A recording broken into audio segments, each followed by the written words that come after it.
Aujourd'hui, nous allons parler des effets ou des réactions que l'on observe pendant ou après une séance de réflexiothérapie.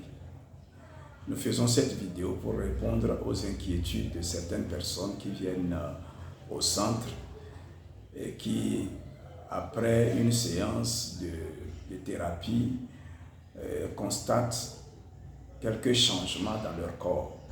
Donc, c'est pour les rassurer et pour qu'ils comprennent le pourquoi de ces petits changements. Voilà, donc il y a certaines réactions qui s'observent pendant la séance de réflexiothérapie. Et il y a aussi d'autres, c'est après les séances de réflexiothérapie qu'on observe ces réactions. Mais c'est normal, que ce soit pendant ou après, l'organisme réagit toujours face à une thérapie, c'est normal. Donc la première réaction du corps, ou bien la première chose que l'on observe pendant les séances de réflexiothérapie, ce sont les douleurs. Ce sont les douleurs. Et pourquoi les douleurs? Vous savez, la réflexologie, c'est la stimulation des points réflexes du corps. Certains points spécifiques du corps. Ça dépend du problème que vous avez. Quand vous venez en séance, on stimule certains points de votre corps par rapport au problème que vous avez. Maintenant, la stimulation de ces points réflexes par le thérapeute peut engendrer des douleurs. Et les douleurs là, ce sont des énergies que le point réflexe envoie à l'organe défaillant ou bien à une glande défaillante par le biais du cerveau. J'ai massé certaines personnes qui ont dit qu'ils ont senti comme un courant électrique dans leur corps. C'est ce que nous appelons la bioélectricité. C'est-à-dire c'est un flux d'énergie qui est envoyé à l'organe défaillant pour guérir l'organe. Donc, l'énergie là est ressentie par le patient comme une douleur. Maintenant, l'intensité de la douleur dépend d'abord de l'état de santé ou bien de l'état de défaillance de l'organe en question. Et ensuite, de la pression que le thérapeute exerce sur le point réflexe.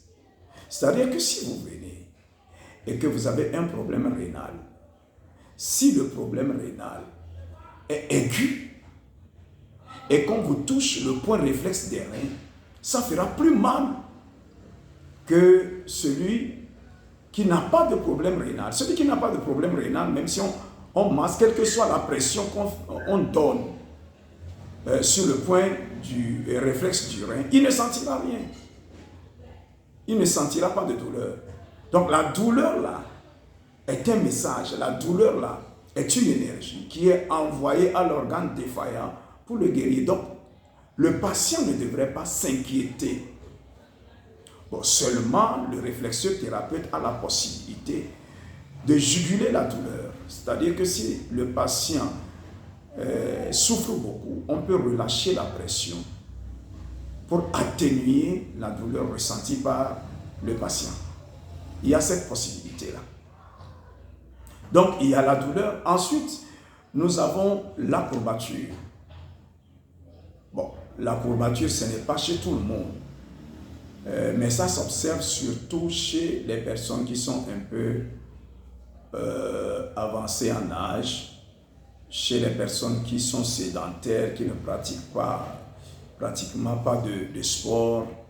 Les muscles ont perdu leur tonicité, les muscles sont devenus flasques. Donc, vous savez, le massage, c'est une pression. Et surtout quand il s'agit de la réflexiothérapie, la pression doit être plus ou moins grande. Ça dépend d'abord de l'âge de la personne, son état de santé, il y a beaucoup de facteurs qui entrent en jeu. Donc, ces pressions-là sont ressenties par les muscles. Et vous savez que la courbature, c'est une douleur musculaire à la suite d'un effort physique. Lorsque vous avez fait par exemple un sport, vous êtes parti courir, vous revenez, le lendemain vous êtes courbaturé, les muscles ressentent ça. Parce que les muscles ont donné, ou bien ont fait un effort physique, il y a des déchirures musculaires. Et c'est après qu'on se remet, bon, et maintenant avec le temps, vous allez vous courir, vous revenez, vous ne sentez plus rien. Donc les premières séances peuvent provoquer des courbatures chez certaines personnes qui ne sont pas sportives, qui sont sédentaires, qui sont un peu avancées en âge. Mais ce n'est pas quelque chose qui s'éternise, c'est quelque chose qui passe après peut-être 24 heures, après 2 jours ou plus. Bon, la courbature se dissipe et puis vous vous sentez bien dans votre corps. Ensuite, nous avons l'insomnie. Nous avons l'insomnie. Chez certaines personnes, les premières séances de massage, lorsque surtout vous êtes à vos premières séances, ou bien vous êtes à votre première fois, les premières séances peuvent provoquer des insomnies. Et quand nous parlons d'insomnie, nous ne parlons pas de passer toute une nuit sans dormir. Ça veut dire que vous allez dormir, mais seulement votre sommeil sera léger. Vous n'allez pas dormir profondément. Et pourquoi? Qu'est-ce qui explique cela? Vous savez, lors des séances de réflexiothérapie, les pressions qui sont exercées sur certains points obligent l'organisme à éliminer des toxines. C'est pourquoi lorsque vous suivez par exemple une séance ou bien plusieurs séances de réflexiothérapie, surtout plusieurs séances de réflexiothérapie, et considérez par exemple la couleur observez la couleur de vos urines. Vous allez voir que vos urines vont se colorer. Alors que vous n'êtes pas en train de prendre une tisane ni des médicaments, mais les urines se colorent et des fois même ont une odeur forte. Pourquoi?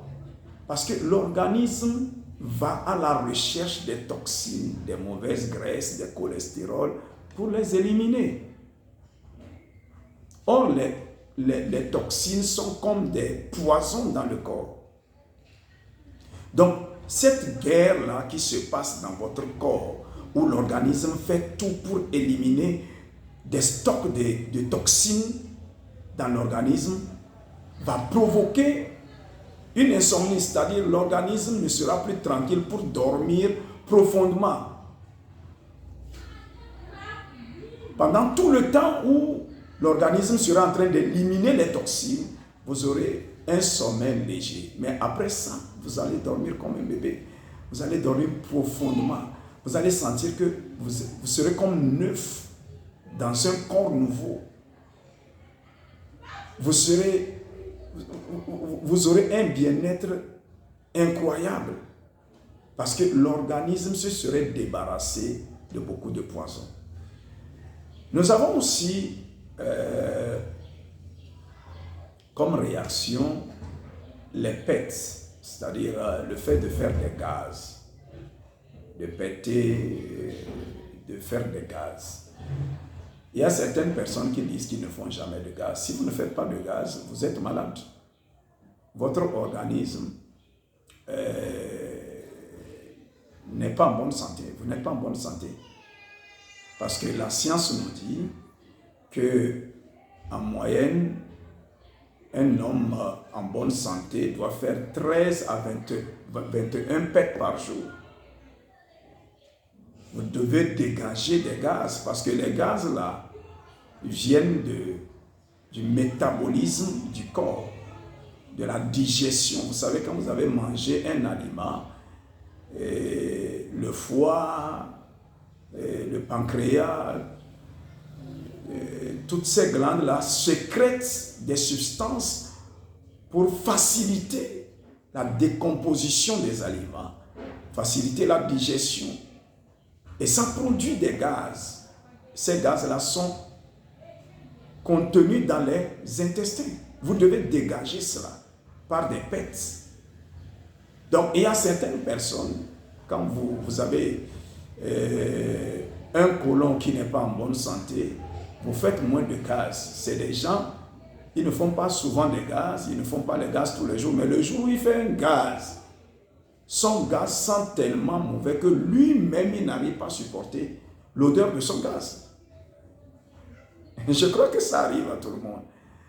Et surtout quand vous êtes constipé, quand vous êtes ballonné, les gaz restent stockés dans le ventre. Vous avez envie même de péter, vous ne trouvez même pas les pets. Donc quand ces gens-là arrivent pour des séances et qu'on commence par stimuler certains points, les gaz sortent. Vous allez faire des gaz pendant même le massage. Ça arrive aux gens. Ils font des gaz, après ils s'excusent, ils disent non, il faut m'excuser, je n'ai pas pu retenir ça. Bon, ce n'est pas un problème. C'est le but même de la thérapie. C'est pour soigner le corps. Donc vous faites des gaz. Après même la séance, la personne peut rentrer, faire beaucoup de gaz et ensuite, il va dégager beaucoup de sel. Il va aller aux toilettes et des fois, même c'est une diarrhée. J'ai massé un monsieur un dimanche chez lui. Il est rentré chez lui. Le lendemain, lundi matin, il n'a pas pu aller au travail parce qu'il dit vers le petit matin, il a eu envie d'aller au sel. Il est parti, il était surpris de la quantité de sel qui est sorti de lui. Et chaque 45 minutes ou 1 heure de temps, il avait envie d'aller aux toilettes. Donc le lendemain, il n'a pas été au bureau. Et il m'a dit, je suis surpris de la quantité d'excréments qu'il y avait dans mon ventre. Ce que les gens ne comprennent pas, c'est que l'estomac, disons le côlon peut contenir jusqu'à 14-15 kilos d'excréments. Et il y a certaines personnes, quand vous les voyez avec un gros ventre, ce n'est rien d'autre que des excréments et des gaz. Ils sont malades, leur côlon est malade. Il y a des gens qui vont aux toilettes 1 fois par semaine. Et quand ils vont même, imaginez, vous avez mangé pendant 1 semaine sans aller aux toilettes. Et vous allez aux toilettes 1 seule fois par semaine. Et quand ils vont aux toilettes, la seule fois dans la semaine, la quantité d'excréments dégagés ne correspond pas à tout le bol alimentaire qu'ils ont avalé pendant la semaine. Bon, ça veut dire quoi? Ça veut dire que le reste des excréments est stocké dans le côlon. Donc, la réflexiothérapie va forcer l'organisme à évacuer ces excréments. Vous pouvez faire la diarrhée. Donc, ça ne devrait pas vous inquiéter pour ça. Vous ne devrez pas vous inquiéter. Il y a d'autres personnes, ce sont les urines. L'insomnie de certaines personnes, c'est parce que la nuit, après les séances, ils vont passer toute la nuit, soit à aller au sel, soit à uriner tout au long de la nuit. Pourquoi vous urinez? Vous urinez parce que vous dégagez des toxines. Les urines sont colorées, les urines ont une odeur forte. Voilà, donc chez d'autres personnes, c'est la sueur. Pendant qu'on est en train de les masser, ils vont suer abondamment. Ils vont transpirer. C'est comme si on est en train de verser de l'eau sur eux. Et vous savez très bien que la transpiration élimine certaines toxines, même si c'est en faible quantité, la transpiration aussi élimine des toxines. Donc, transpirer abondamment n'est pas une mauvaise chose. Ça devrait nous rassurer que vraiment nous avions besoin de cette thérapie-là et que l'organisme est en train d'évacuer, d'éliminer des choses dont il n'avait pas besoin. Voilà. Donc, la transpiration, les diarrhées, les urines, tout cela, ce sont des réactions de notre organisme face à cette extraordinaire thérapie.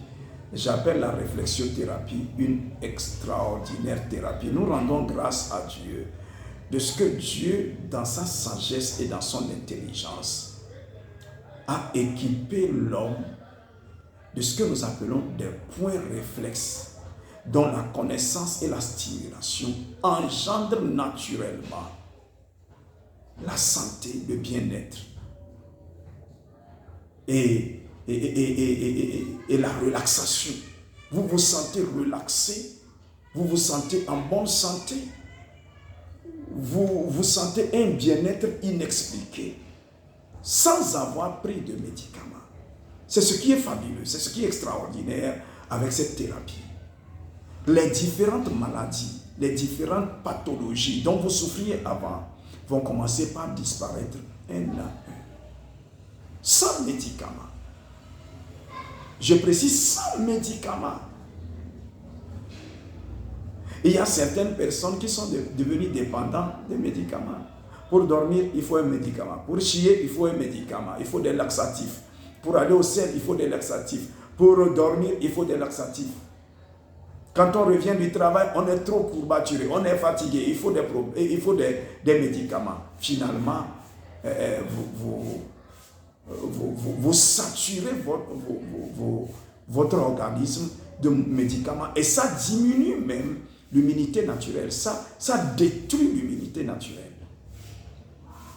Donc, nous vous encourageons à chercher dans votre région, dans votre zone, un bon réflexiothérapeute qui va vous soigner. Si vous êtes à Bamako et que vous avez regardé cette vidéo, vous souhaiterez venir au centre, il n'y a pas de problème. Vous pouvez nous appeler. Le centre s'appelle le NER. Vous pouvez appeler au 68 26 16 17. Nous sommes à garantie pour vous au niveau de 5e plaque. Mais si vous venez, vous perdez, appelez ce numéro et les gens viendront vous chercher. Soyez bénis. Prenez soin de vous. Prenez soin de votre santé. La santé n'a pas de prix. C'est votre premier capital. Prenez soin de vous. Et à la prochaine. Bye bye.